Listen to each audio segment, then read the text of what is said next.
Hello, everyone. Welcome to the Horror Realm. I'm Travis Bruce, and today we have a special guest with us. He has starred, well, I'll just say starred, but he's been in some pretty iconic horror, I would say, films and series. He's been in Walking Dead as well as Halloween Kills, and he is a scare actor at one of the top 5 most scariest haunted attractions in the country, which is Spooky Woods in North Carolina. I have with us Sammie Cassell. Sammie, welcome to the Horror Realm. Hey, thank you for having me. It's a pleasure having you on, man. It's a pleasure having you on.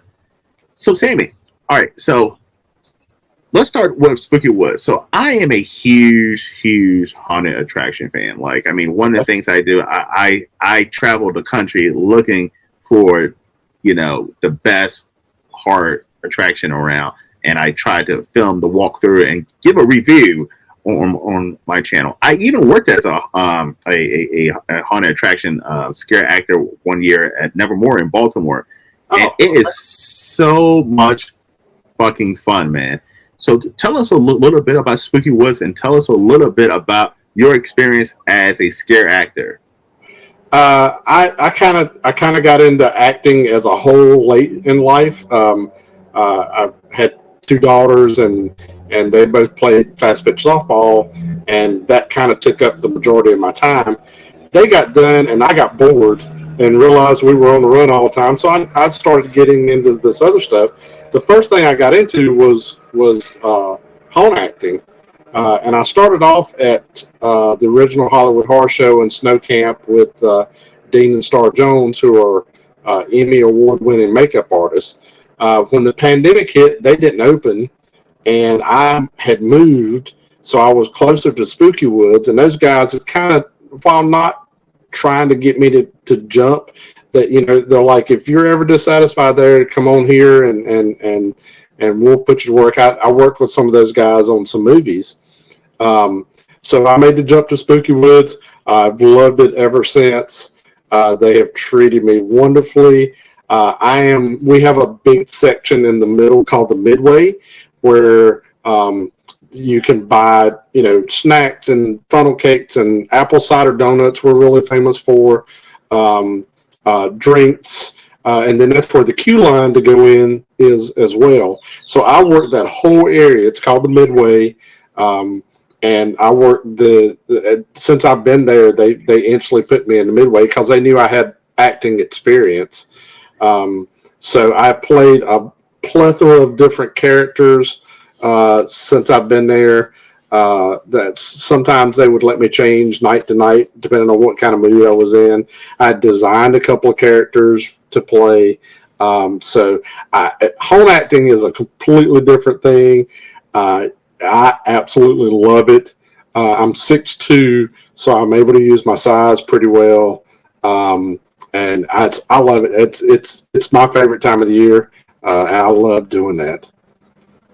I mean, it's so much fun. Like what was it, 2 or 3 years ago, I've always wanted to work in a haunted house, and then I was like thinking to myself, like, I got to a point where I was like, damn, am I too old to work at a haunted attraction? And then I saw the ad for Nevermore, which is in Baltimore. Shout out to Nevermore in Baltimore. Baltimore is the best haunted attraction in Baltimore. Definitely check it out. I hear they're really good.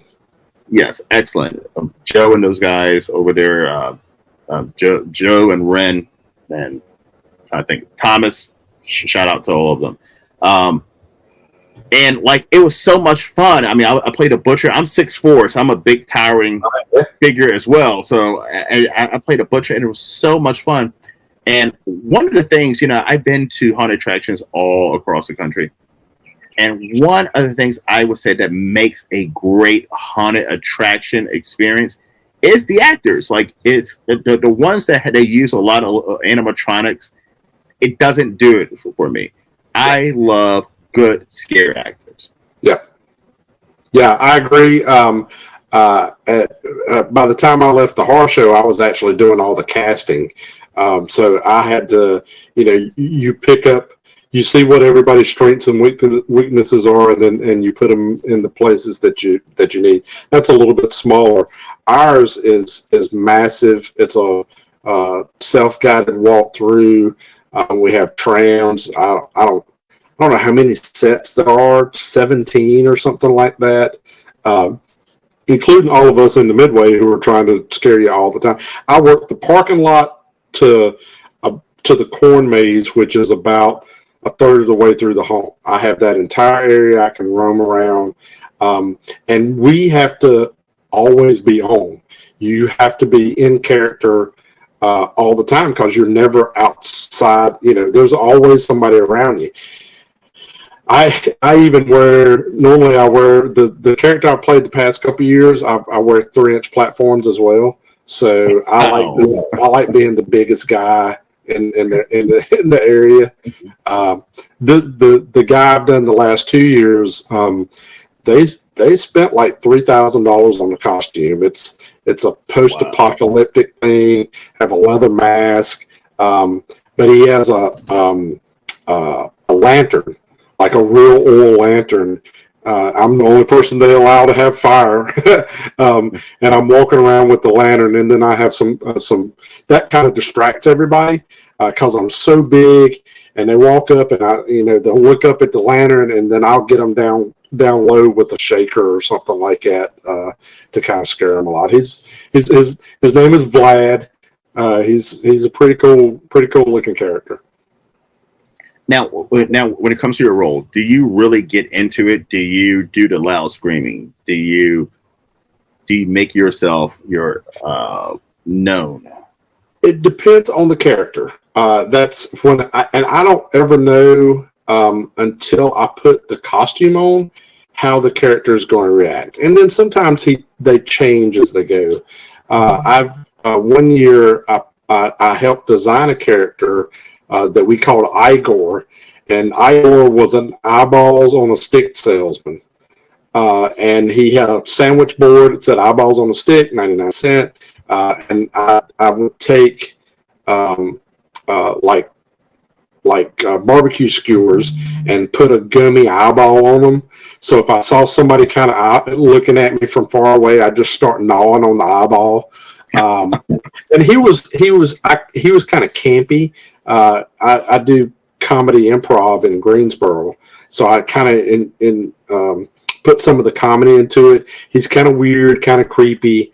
By the same token, I played Jason quite a bit because I'm so big, and I had Jason gear, so I played Jason most every Saturday night up until 2 years ago. Jason doesn't say a word, so he doesn't say anything. Vlad is kind of I picture him as being very radiation. He's been under a lot of radiation for years, so he doesn't really say a whole lot. Although he does talk every once in a while, but it's growls and groans and just kind of weird, creepy stuff. Yeah, because I'm telling you, Sammie, I used to blow my voice out every single night, because I would get into my character that I would be hoarse, and that's it. Like there's no way. Like I did it once a week. There's no way I could have did it, multiple days. I think they were open Friday, Saturday, and Sunday, or Friday and Saturday. Yeah. And there's no way I could do that multiple days in a row because I was getting into my character and I was blowing out my voice every single night. I didn't stop. I didn't wait for. I wanted to where my set was, which is the butcher. I wanted the people who were in the next set to hear me and not know what the hell was coming up next. And so I would be screaming for the 4 hours that I was there. I have played a clown a couple of years, and that guy, my clown, again, I'm big for a clown. He is very intense, and I'd blow out my voice. I would have to treat my voice kind of like a singer does every night when I got home. And then I wouldn't talk a lot during the week just because I knew I was going to blow my voice out by the end of the weekend. Love clowns. I like that character, but he was taxing on me. I love Ren. Shout out Ren, because they would come by, and there was one of the owners, and they would come by with these honey cough drops all the time. And I'm telling you, it definitely helped. It definitely helped. And like you said, almost like a singer, I was drinking lemon tea and ginger tea constantly because my voice was being blown out. It'd be shredded every single night. So I mean, it gave me a new appreciation for scare actors because it is acting. It really is. It's a form of acting. If you're doing it right. If you're doing it right, it is. If you're doing it right, yes. I mean, there's a lot of people that just show up and want to collect a paycheck, or they're just doing a jump scare or something like that, and that's fine. There's got to be people like that too. But if you're a legit scare actor, scare actors get shunned a lot in the real acting world. But some of the best people I've ever worked with are scare actors and can do that stuff. And because we don't turn it off. And it's very, they get it. They understand what it takes to get the scare. And I'm shocked as well. I interview a lot of indie horror filmmakers. I'm shocked that they don't go scouting for actors at haunts. I'm shocked that they don't. Yeah, I mean, I farm it quite a bit for some of our stuff over the years. The production company that I partially own is, I scour haunts, whether it was Spooky Woods or the original Hollywood Horror Show. I just did a feature film in Hickory at Lake Hickory, and most of the time we filmed at Lake Hickory haunts. And now I know those guys, so I'm gonna farm from there some to do some stuff. It's when you're casting a movie, you're looking for a specific look or type of person, and the scare actors are versatile most of the time. 100%. Now, speaking of also acting, you were on set for Halloween Kills. Yes. Tell us a little bit about that process. So, background acting is an entire industry within itself, and I got into it in 2018. My first film was Halloween Kills, and I had done a lot of local films. We had done several films. I had acted for other people. Where I had lines and sometimes and that kind of stuff. So it's my first time ever working on a big set. It was very surreal because it was filmed in Wilmington, North Carolina. I've been in Wilmington 1,000 times. My daughter would go to a softball camp down there. So they had us in holding, and then there was 300 of us, and it took us all at one time over to Haddonfield Hospital, which was actually Wilmington Community College. So you turn the corner, expect to see the facade of the community college, and it's done up like Haddonfield Hospital, which was really cool. It was overnight. It was a long. I was there a total of 15 hours. The 300 people were there 14 hours. We had a big fight scene that's shown in the trailer with the police officers that are there. And I knew one of the police officers. We had done a short film together.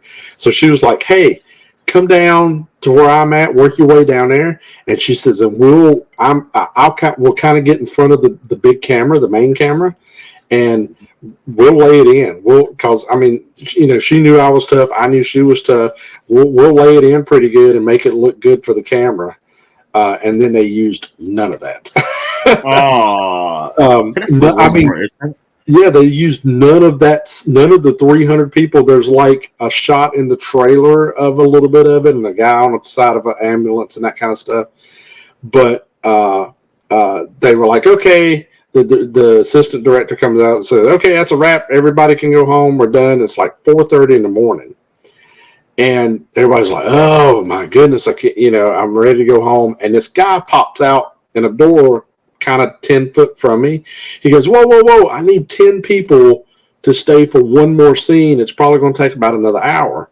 Most all my buddies that were there, and everybody was like, "No, I'm ready to go home." I was like, "I'll stay," So I stayed, and they did a scene where the the scene where the little weird guy jumps out of the window. He's trying to escape, and he lands on the sidewalk. And Anthony Michael Hall's character Tommy is there, and Sheriff Brackett is there, and they're looking at him. And he hits, and I just make this weird looking. I'm like, kind of like you would if you saw somebody splat on the pavement. So then we wrapped that. I drove about halfway home. I think I got to Fayetteville and stopped in a Food Line parking lot and took a nap in my car and then drove on back. So, it's 2 years before that movie comes out or something like that. And I knew it was coming out, and when it came out, my phone just started blowing up. And I looked at my wife and I said, well, I must be in the movie because everybody's going, oh my God, I saw you. Oh my God, I saw you. Oh my God, I saw you. Which was kind of cool. My 15 seconds of fame.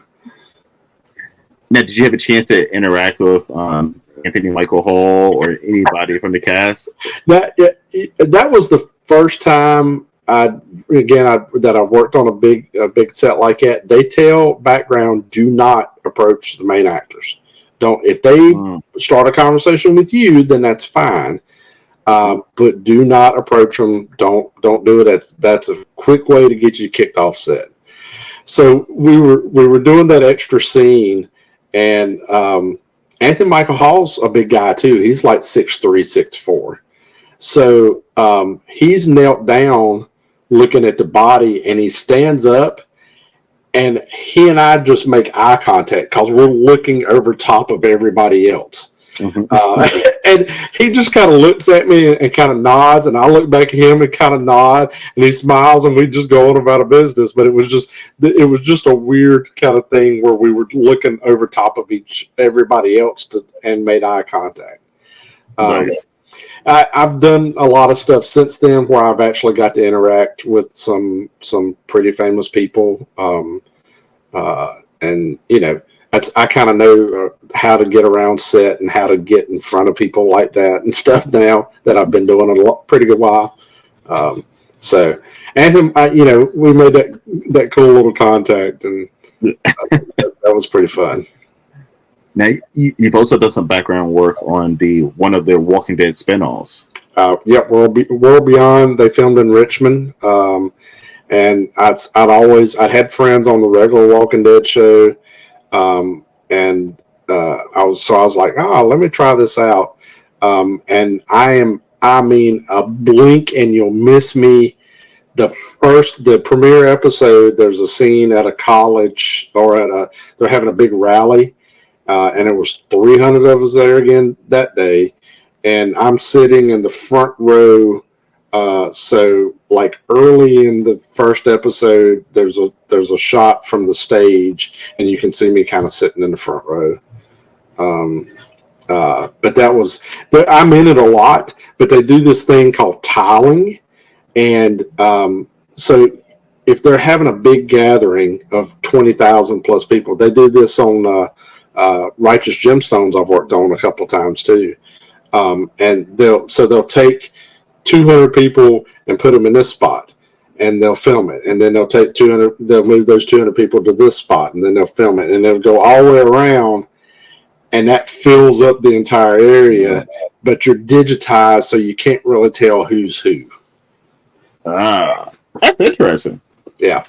It's one of the things that they went on strike about, because the studio's plan was to take that tiling and just use it in everything that they wanted to use it in, instead of paying us to be there each time. So that's one of the things that SAG kind of fought for, was background not having their faces digitized and just used in whatever they wanted to. That's crazy. I mean, with technology right now, I know the big thing is the AI, which was he fought against. Like, yeah. It's kind of like cutting. It's making it hard, man. It's making it hard to make, some kind of oppression in the industry right now. Yeah, I mean, I'm not an AI fan. It's not just because I've watched all these sci-fi movies that says AI is going to try to take over at some point. But it's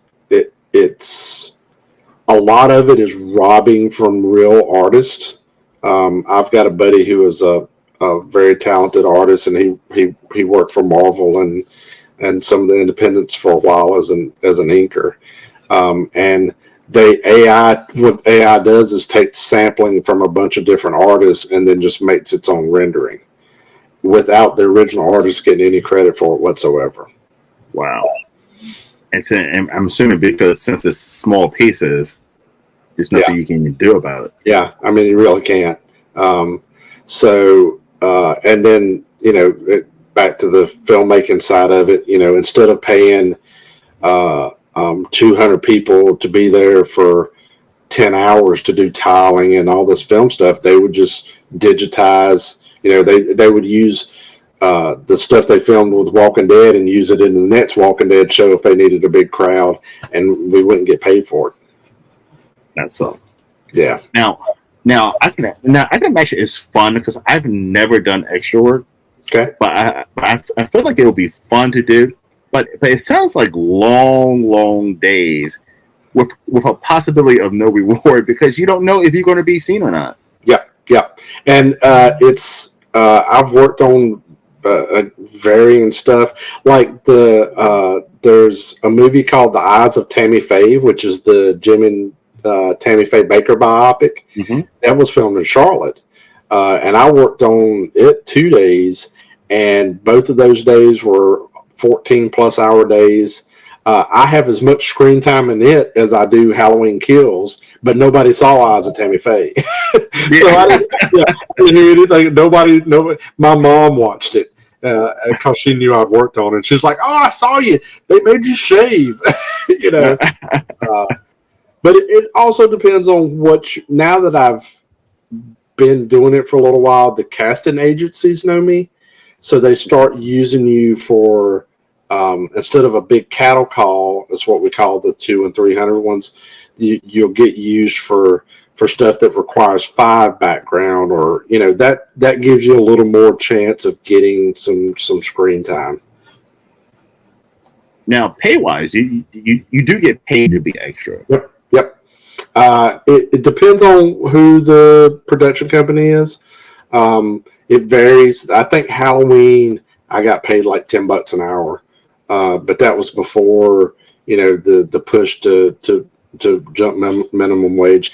But they do it like Halloween was 10 by 100, which means you work 10 hours for $100. Anything over 10 hours, you get time and a half for. Right now, that's all been raised a little bit. There's a TV show filming in Wilmington right now that's 10 by 134. So you work 10 hours and make $134. I've been working in Charlotte on a new Star show that's a drama, and it's 96 by 8. So you make $12 an hour for 8 hours, but everything over 8 hours is time and a half. Nice. Yeah, so it's that's $21 an hour, which is pretty decent money, and I don't know that I've worked less than 14 hours a day down there yet either. Boy, because I've done indie. I've not say starred, but I've done indie horror movie, mm-hmm. And like with that, the movie's not out yet, but I'm assuming I'm gonna be in a movie for like 5 minutes, but it's just for that 5 minutes, I was there for a good 6 hours. Yep. And like it's wild because most people don't know that, like it takes a lot of time to shoot a movie, whether it be indie or something as big as Halloween Kills. It takes a lot of time, and there's a lot of editing, and there's a lot of this and that. There's a lot of issues they got to resolve. Mm-hmm. It's a lot to make a movie. Yeah. Typically a page of script equals 1 minute of film. So if somebody submits a 90-page script, that's a 90-minute film, give or take. But to film that, sometimes it depends on how much it is, and how how fast we work. Like, we work as a production company pretty fast. And most everybody I work with has been pretty fast. But if you work with somebody that's slow, you know, there's a pretty big North Carolina independent film called Kill Giggles that has been purchased. I don't know that it'll ever see the light of day. I hate it for the filmmakers. Jason Butarin and those guys put a lot of effort into this movie. And a big production company bought it, and it's just sitting on a shelf somewhere, and has been since 2020. And I mean, they put $70,000 into the movie or something. Vernon Wells is in it from Commando and a lot of stuff. Yeah, and Felissa Rose is in it. Judith O'Dea from Night of the Living Dead's in it. I mean, it's got some pretty big names on it in it, and that's what got it bought. But I don't know if we'll ever see it. But anyway, what I was getting at was that movie is 90 some minutes, and it was a 20-day shoot. It took them 20 days to do 90 minutes, and that was a hard 20 days. Yikes! Yeah. Now, but you having a production company working with a production company, do you go onto these other sets and do you learn things, or do you see things that you're like, boy, it could be done more efficient if they do X, Y, Z? Yeah, I mean, the reason I started acting for other people was because I wanted to find people that we would like to work with. You know, it's like, and it could be anything. It could be an AD. It could be a sound person. We always struggle with sound as independent filmmakers, and that's the main reason I think I did the first film for somebody else was I was trying to find a sound person, and then I was trying to find another one because you need 3 or 4, because everybody gets busy. So yeah, I've cherry picked people that that I knew I liked to work with and that I've become friends with. We've used other actors that I've found at other places. I can suggest, I worked with her on this and she was really good, or, no, she, him or her was, kind of needy and, not fun to work with and that kind of stuff. That's the main reason I got into acting for other people, was to find and learn how to do stuff maybe a better way than we were doing it. That's awesome. Now, all right, so listen, Sammie, as you know, this is a horror channel. I'm gonna ask you 3 random horror questions. Okay. All right. Actually, I'm gonna ask you 2 horror questions. I'm gonna ask you 1 haunted scare actor question. Okay. All right. Let's go with the scare actor. You've probably done scared many people in your time. What is the one scare that sticks out in your mind that you're like, oh, I knocked a fucking home run with that one? Okay, so I 1 year in snow camp, I played 3 characters in the show. I would change costumes. We were shorthanded on people. It was Halloween night. Nobody really wanted to work. I was casting everything, so I filled all the holes I could, and then what was left, me and another guy took, and there was like 6 different characters. So I played Michael in the front hall, then I played Jason along a path, and then I would cut back around and change clothes, run back around and change clothes, and play Leatherface going out the end of the haunt. That was the last thing we did, was a chainsaw. So there was a group that came through that was scared to death.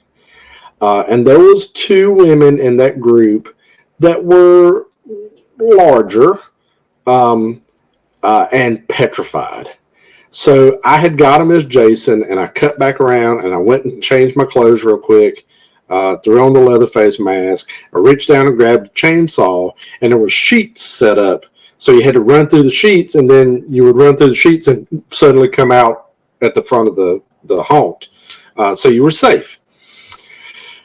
So I changed to the Leatherface. I cranked when I pulled the chainsaw the first time, and that was key because if it don't fire the first time, then you're already behind the gun.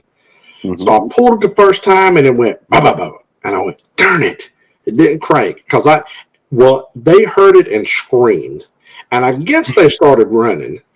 So I pulled it the second time and it cranked, and I went, why, and come running through the sheets trying to catch up to them. I get to the exit, and all I see is two women laying on the ground blocking the exit. And I'm running full bore. So I pull up real quick, and I hit the chainsaw again. I go, wah, and they both jump up, and one of them turns around, and her face is just bloody. And I was like, what in the world happened? When I cranked that chainsaw, they took off running, and they both tried to get through the exit at the same time, and they were both bigger women. One of them busted her head on the exit. And they were scared. They were so scared. So they both jumped up when I got up behind them and hit the chainsaw again and ran out and kind of fell out the front. And they ended up calling the ambulance for the poor girl. I mean, I hate it. I didn't, I don't ever want to see anybody get hurt. Mm-hmm. But they were so scared and couldn't get away from me fast enough. And that was a memorable night. It was Halloween, so it was a good scare. I always love when I see it's a couple, man and woman, and the man is jumping on the woman's back. Like I love those. Like that. At that point, if you're a woman, don't you have to leave that guy? I mean, don't you have to break up with that guy at that point? I have a good one. Okay. At Spooky Woods, one year I played a voodoo doctor. Mm-hmm. And I was wearing my platforms again. I had a top hat. This had to have been 2020. So I had my mask on. Coming through the crowd, I noticed was a pretty good sized guy with an AEW wrestling mask on. Mm-hmm. I was like, was that a wrestler? Who is that guy? I'm thinking, because I'm a big wrestling fan. So I was like, who is this guy? So I get over to him, and he's legit 6'4". So I'm a little bit bigger than him with the boots on. And his girlfriend is maybe 4'9" at the most. There's such a huge size difference with them. I scared him at least 4 or 5 times just in the queue line.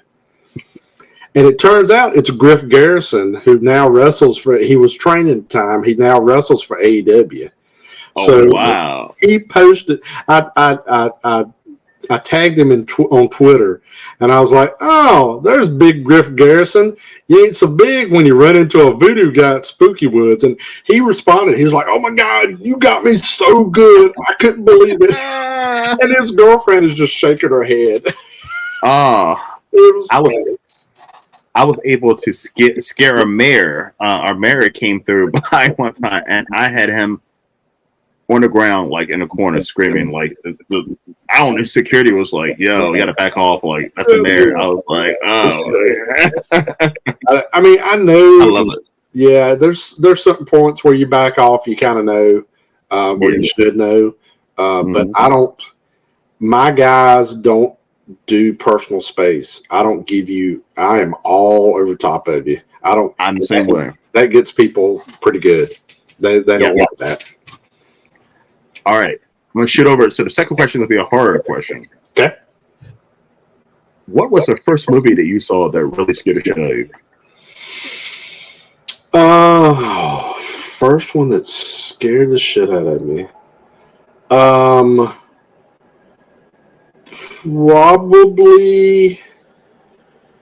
Probably Friday the 13th. It was either that or Halloween. But it was like early 80s video era. I didn't see them in the theater. And I can't remember which one I saw first, but it was one of the two of those. Maybe I think it was Friday. Actually, it was Friday the 13th. The scene where Kevin Bacon gets the arrows through his throat, because you kind of don't see that coming. I was maybe 11 or 12, and I was like, "Oh, this is that was kind of scary. That was good." So that was probably the first. I was born in the 70s, so I'm a child of the VHS era. So there was a lot of stuff that got me and scared me. I remember Friday the 13th. Nightmare on Elm Street being really scary. The first one, the scene where he comes down the hallway or the alleyway with his arms touching the sides and that kind of stuff. Yeah. So I'm an '80s kid, and the same thing, the VHS era. I mean, there's some scary shit out there, man. Oh man, I used to love going to the. I'm originally from a small town in Virginia, so we didn't have a Blockbuster or anything like that. It was the local convenience store had shelves with big box videos on it, man, and you go out and see which one had the cool cover, and that's what you picked up. I agree.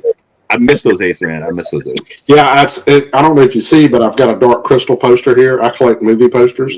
Nice. That is normally a Pieces poster. These snap in, so I've kind of switched it out here recently. So Pieces, that's a great one. Yes, love it. And the final question: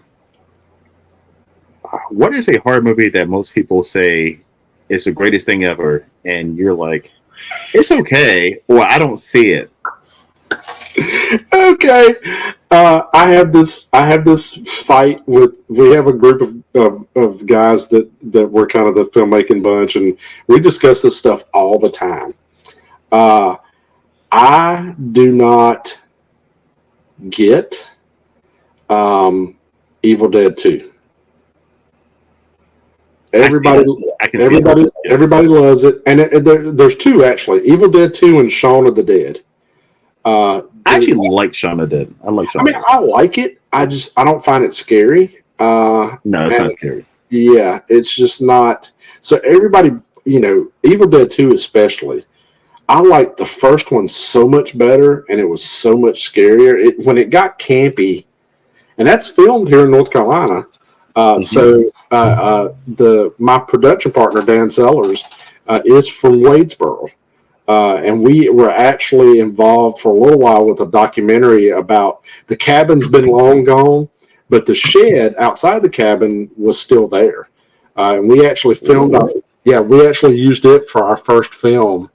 A little ditty called Hank vs. the Undead. It was a zombie movie, and we got to use that shed for our film. And then there was a guy that bought it that was going to take it back to Pennsylvania, I think, and put it back together.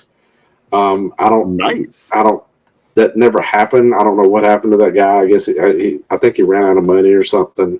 But I'm just not. I like the original Evil Dead a lot better than I do Evil Dead 2. I listen. I agree with you on that one. I definitely agree with you on that one. Now, have you had a chance to? Now, there's a Michael Myers house in North Carolina. I want to say it's in Wilmington. Have you had a chance to go by there? Hillsboro. Yeah, it's kind of between Greensboro and Raleigh. I have been by there. I haven't done one of his events or anything. I've got two buddies that are obsessed with Michael Myers, and they've both played Michael down there, because he does screenings of the movie and that kind of stuff. Mm-hmm. Super nice guy. But I've seen it. I just haven't done an event down there or anything, because he normally does them during October, and I'm busy scaring people. Yeah. Yes. Because I've been trying to go to a couple of his too, but it just never lines up with my schedule. And the other thing is too, like there's like something weird, like you can't take a picture in front of the house or something like that. And I'm like, that's just part of the part of the experience. You know what I mean?